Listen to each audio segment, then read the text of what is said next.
Youth ministers have many jobs and responsibilities, but being social media savvy these days is so important. Find out why in a minute. Are you ready? Because it's time. You're listening to the Church Digital Sidekick Podcast, part of the TCD Podcast Network.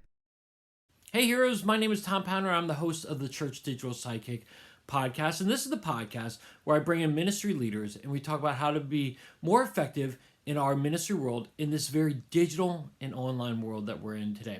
And today I have a friend back, Dan Istvinik.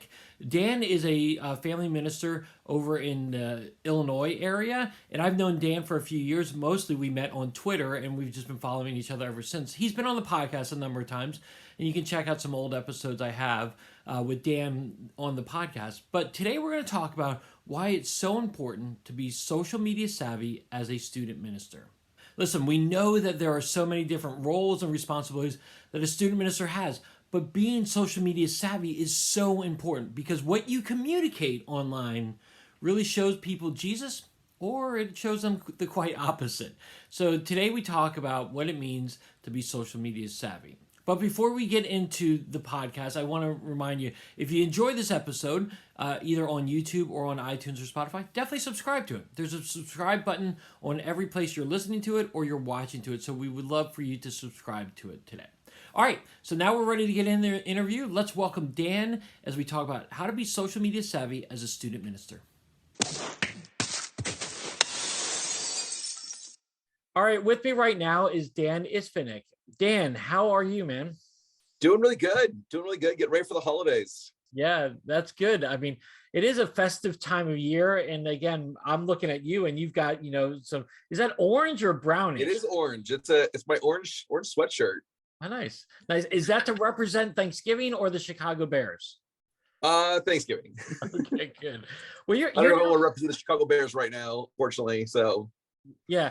Okay, so you're if I remember correctly, you're not from Chicago. You're from somewhere else, correct? yeah, mostly from Ohio. Okay. That's where most of our family's from, and we're heading out there a couple of days from now. So that's fantastic. All right, more Dan. Buckeyes than anything else. Yeah.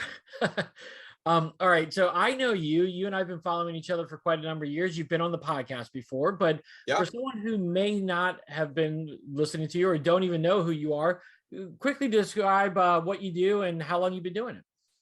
Sure. I've been doing youth ministry about 27 years as of a few weeks ago. So it's been a long haul, but it's been a lot of fun. Served in churches kind of all around the country. And currently I'm right outside Chicago, about 20 minutes outside Chicago, the western suburbs, as a family pastor. That's awesome. Is it weird being a family pastor and not a youth minister? No, because I get to still work with youth, which is fun. I get to oversee the other areas of ministry, but I still get to have my feet right in the middle of where I love, which is middle school ministry. So I get to still hang out with middle schoolers, but then also get to hang out with other ages as well and kind of oversee the team. That's awesome. What do you like most? Because again, you're a youth minister at heart. What do you love most about working with the children's ministry team? I think it's just fun. I mean, it gives me a little opportunity to have a little more immature fun. I just love getting down and hanging out with the little ones. So that gives me opportunity just to kind of see, but also just like set myself up and set my the rest of my ministry up well into the middle school and high school years. It's just to see that build a strong foundation. It's just so cool to see the little ones starting getting those stories, getting the concepts, and then knowing that they're going to be coming up, in a few years. Yeah. Well, that's really cool. Well, you have been in the youth ministry game for a long time, and you've actually been one of the ways that I think we started following each other is you and I both blog and do a variety of resources. And you have a blog or website called Youthman Hub, and I'll have all these links in the show notes. But it's youthmanhub.com, and it's got a bunch of blogs. It's got a bunch of resources. I guess with having 27 years of experience, you've got plenty of resources to carry on. What made you want to get into blogging and sharing resources? Well, I mean, about 10, 12 years ago, I started working with writing for Youth Ministry Journal and Group Magazine. Mm-hmm. And they said, hey, you have no social media presence, really. We love your stuff. So could you just start a little blog? So I got the old school blogger going. and just started honestly just sharing resources more than just my opinion. Yeah. And over the years, it's transitioned. And just recently, just a few months ago, we launched this new website with a new partner. And it's more of a website than it is a blog, but it has, at the heart of it is it's still daily sharing resources, daily sharing thoughts, ideas, a little bit of humor, just trying to make sure that we're practical, everyday youth pastor, just being there for each other. And the reason why I started is because there were just at that point working with middle school, there wasn't a whole lot of middle school stuff out there, middle school specific. So that's where the heart of who I am still kind of shines through sometimes in what I'm writing, what I'm doing, and also what I still physically do. I still hang out with middle schoolers. So yeah. See, again, part of the reason why I started blogging was because I wanted to just share my thoughts. There was conversations going on, and I'm like, I can just share and be a part of the conversations. And again, I thought a lot of times when I first started doing it was that a lot of the resources were for bigger churches. I wanted to tailor stuff towards smaller churches. And I like your resources. I've used I've quite a few of them, and they've got a lot of great resources that no matter what size ministry you're at, you can really apply it into your context. So I really I'm trying to be just practical every day in the trenches, youth pastor stuff. There's a lot of stuff out there that's written by great people, but they're way bigger than, way bigger than I am, and just trying to size down. So I just need to write stuff that's in the middle, for everybody, the average guy, average gal doing ministry. And also there's a lot of bivocational volunteers that don't have a whole lot of monetary resources or volunteer resources, and they need to still do ministry well. And I just want to empower them, equip them in that way. Yeah, that's awesome. Well, again, it's called youthmenhub.com. And we'll talk about it a little bit as we kind of wrap up a little bit later. Sure. I want to get into one of your blog posts that you had a little bit ago. It's called Being Social Media Savvy as a Youth Worker. And I think this is really important. And so I want to just ask you, why did you write this blog? Wow. Well, I've unfortunately seen a lot of social media missteps for youth ministry. Not saying I haven't made my own, so I've lived and learned. But it's coming out of just seeing a lot of kids really disappointed by what was being seen on social media from their youth pastor, and also just kind of talking to other youth pastors, fellow youth pastors, like, man, I really made a misstep in what I'm doing. All right. Yeah, I totally agree with you. I think social media is so important. It's very powerful in the sense that you can reach anybody and connect with anybody. But when you make a mistake and when you make a misstep, and I've done that too, it can really cause a lot of problems, a lot of damage. And so I think you have to I love how you just said social media savvy. You have to be really smart with what you're posting, when you're posting it, how you're posting it. So I think it's really important that you do that. Okay, so let's get into the heart of this. And again, I'm going to include the link of this blog post in the show notes, but I'm just going to go through a few. I'm going to go through a few of these points. I wanted you to kind of unpack it a little bit more. The first one I think is really important. Well, they're all important, but you said the first one is keep it fun. Talk to me about that. What do you do to keep it fun, and why do you do it? Absolutely. I just try to use humor in a way that just, encourages my students that are looking at it, my parents are looking at it, my staff people are looking at other youth pastors. There's just so much, I don't know, animosity, that's maybe a strong word, but over the last year, 2 years, there's just been a lot of social media meanness. And I just said, why not just make it fun, create some resources, some things out there. They're just silly, create some memes, just poke a little light fun and make people smile, then try to be mean. I mean, there's a lot of people out there creating memes that are just mean memers. Is what I put in my post. Just have fun, man. Bring some brightness to people's day. Even students get so much nastiness on the internet. When they look at you, they don't want to see another person just taking cheap shots at society. Yeah. Why not just have some fun with it? So, as a family, we just try to really make it fun and do some silly stuff, post some silly things from our family too, just to be leaders out front as much as up front as well. Yeah. I agree with you completely. Again, youth ministry by nature is supposed to be fun. You're supposed to have an element of fun into it.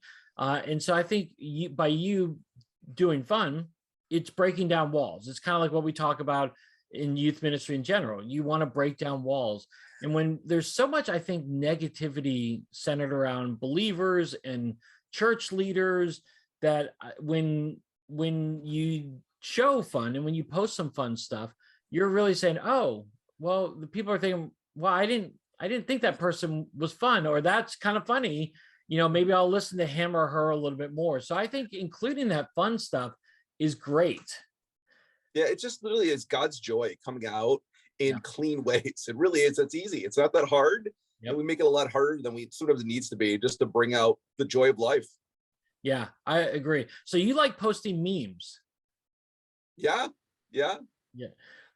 I love posting GIFs. Like GIFs are like my go-to response on things. So I like to include that kind of stuff.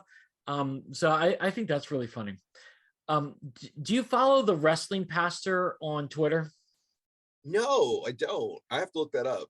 Okay, so the wrestling pastor was a guy who just posted pastoral stuff or things that ministry leaders go through, and then he uses a GIF of a wrestling person or a thing to kind of highlight his stuff, and it was just so funny. And he did it for a few years, and then he stopped back in early 2021, but he actually just announced that he's going to be bringing it back a little bit. And I was like, yes, because That's it was awesome. It was fun. It was relatable. It made people laugh. It took a little lighthearted pot shots at things, but I think a lot of people really enjoy that kind of stuff. And so fun goes a long way when you're using social media, especially with students. Yes, exactly right. Okay, well, another thing you said is to watch out for stumbling stones. Okay, talk to me about this.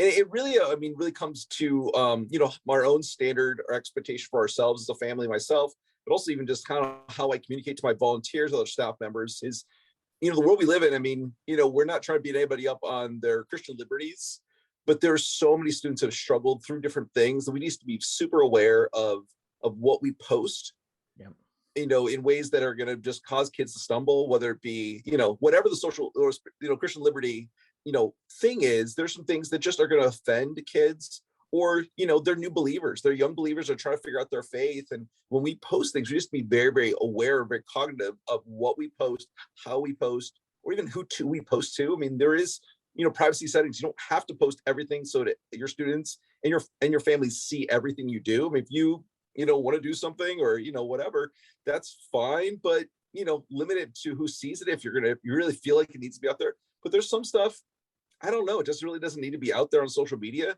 I've heard way too many horror stories from youth pastors who put something out on social media that they didn't think was offensive, but it offended someone, and now they're sitting without a job. Yeah. And so we just be very, very aware. But also, what's worse is when kids, literally stumble, or get tripped up by something we put on social media that they take the wrong way. And it's once again that idea of being social media savvy, just really being thoughtful and wise with what and how we post. There are so many stumbling stones out there that we can get sucked into. I like to say it's a trap. I just like to use that, like the Star Wars Return of the Jedi, Admiral Akbar, it's a trap. Like, don't get sucked into the trap, because people were going to tell you need to comment on this, or you need to post about this. And I'm like, no, I don't need to comment on this. I don't. My goal is to help lead people to a relationship with Christ, and help them discover God's purpose for their lives. And I don't need to post about especially every political situation that goes on. No. It's so divisive. And so even if majority of your people are one way or another, it's just entirely divisive. And I don't like to post about that stuff. I think there's lots of traps out there. There's lots of stumbling stones out there. And I think when we post too quickly, like I thought you made a good point about how you have to be thoughtful in what you post. I think sometimes there are people out there that post out of anger or out of emotions, and it causes so much more problems than it helps people. Yeah, you can't react. You can't be reactive on social media, because it's just going to end up going poorly. Don't post when you're tired. Don't post when you're frustrated. Yeah. And give it 30 seconds to reread that post before you put it out there. and think about who's going to read it, who's going to see it, how it's going to be seen, whether it be a picture, whether it be, a text, writing something out. Sometimes, it's just, if you need to talk to somebody, talk to someone in person. Don't put it on social media. And I said, I've seen that way too many times in church settings where youth pastors just put themselves in a really bad situation. And even, when people forgive and forget, they tend not to always forget. Yeah. Yeah. Even if you've moved on, they tend not to forget. And so I think that's a really important thing. Okay. The last one I want to hit on is your comment on be friendly without being friends. Okay. Talk to me about this. What does this mean? Well, honestly, it came from a different post that I also posted, but it's this idea that we need to be very careful of unblurring the lines between us and students. Social media is, in a lot of ways, an invisible imaginary world that does not really exist in the real world, but it leaks over into our real world. And when we have to be very careful what we comment on. So, one of my girls posts a picture of her on vacation, how I react, what I like, I don't like. Oh, why did you like that? How did you make that? But also just there's, kids are looking and they're looking for relationships. They're hurt. They need a friend. Unfortunately, in the world we live in, they're looking for intimacy, and we cannot provide that in a way that is inappropriate. And in social media, we can get ourselves really, really stuck. And I'm very, very careful about things like Snapchat, private messaging, disappearing messaging, any of that stuff that's private, but also even publicly. I'm very, very, very careful. I have a 17-year-old daughter. I have a 13-year-old son. I have a wife. I don't, but on top of that, I need to be very, very aware that I am friendly with my students. I have great relationship with my students. I'm friendly to them, but I'm not their friend. They have people their age to be their friend. And even on social media, I being very, very aware of what I comment, how I comment, but also being very aware that, my students know if you're going to send me a private message, I'm not going to respond to it. Yep. I will respond to your parent. I will respond different ways, but we need to be very careful because, once again, way too many horror stories of men and women in ministry that were private messaging, created false relationship inside of a social media setting that turned into something in the real world, or didn't turn into something in the real world at all, but became an accusation. Yeah. And once again, social media savvy, it just takes a little bit of thoughtfulness and just stepping back and saying, no, I just can't put that out there to a young individual. Yeah. There are so many pitfalls here, and I'm glad you hit on the private messaging, the direct messaging stuff, the Snapchat. Listen, I have Snapchat and I Snapchat students, but I only Snapchat guys. But even in that context, I have to be careful about what I say, that it cannot be misconstrued. Text messaging, any kind of email, digital communication that's not like an in-person type of situation can be misconstrued so quickly, and people can read into things and determine something inappropriate or appropriate. There's so many pitfalls. You have to be very careful, and you have to set up accountability in the sense of, I like to have rules. Like, again, one of our rules that we go over with our youth ministry leaders is no direct messaging with people of the opposite sex. Like, you can be in a group message with people of the opposite sex, especially when there's another leader involved, but you got to have that accountability there so that you can be friendly. Kids need, again, social media is a great way to interact with kids. Every single day, I can just pull out my phone, text kids, encourage kids, inspire them in Christ, but it does have its pitfalls, and we have to be very, very careful about that. It's a dangerous world we live in, and we just have to be smart. Just be smart. I talk to young youth pastors, especially, who just put everything out there, feel like everybody needs to know everything, and they also have kind of they blur the lines of friendship and relationship with their students, and beyond just the accusation or the inappropriate maybe relationship, it also just loses them respect in the real world. Suddenly, they're up there speaking, and a student is viewing them as, oh, just this buddy, my friend, and there's not that clearer expectation of, no, I am your pastor, I'm your leader, I'm an adult, you are a student, And that seems sometimes to be unpopular opinion, but I've never regretted making sure that there's some clear lines between myself and my students, that I love them, I care for them, I want to have a relationship with them, but in the most appropriate, godly way. And I see them through God's eyes, and all those clear-cut things that I say out loud to my students. And then also, we on social media, I just, kindly and graciously, but the parents know, and we talk to parents about, this is who we are, this is how we're going to respond, this is how we're going to react during our parent meetings throughout, beginning of the year, middle of the year, and end of the year. We do talk to parents about, hey, it's not like we don't want to respond to your student, but we're being very, very careful. And I've never heard a parent say, man, I wish you were less careful on social media with my kids. Yeah, no, that's exactly right. That's 100% right. And again, you and I, who both have teenage children, we understand that too. It speaks a little bit differently than when we were in our early 20s and doing ministry with students. Then again, I don't think we had cell phones. I maybe had a cell phone when I first started. I had a pager. My first full-time church, I thought it was a big deal. They bought me a pager and gave me pager service. So that's how old I am. I don't know. Awesome. My kids could page me. That is awesome. Yeah, I had a cell phone. I can't even quite remember, but I do remember when I got my Palm Trio, my very first smart. Oh yeah. I was like, that is the best.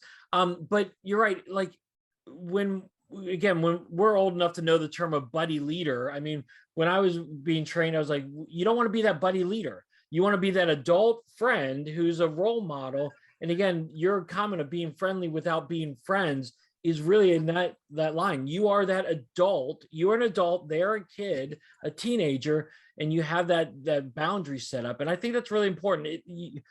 Social media makes it easy for us to want to blur the lines, as you said. This, if you have that kind of mentality of, I'm an adult friend of theirs, I'm not their buddy, I'm not their friend, that is a really important distinction to have.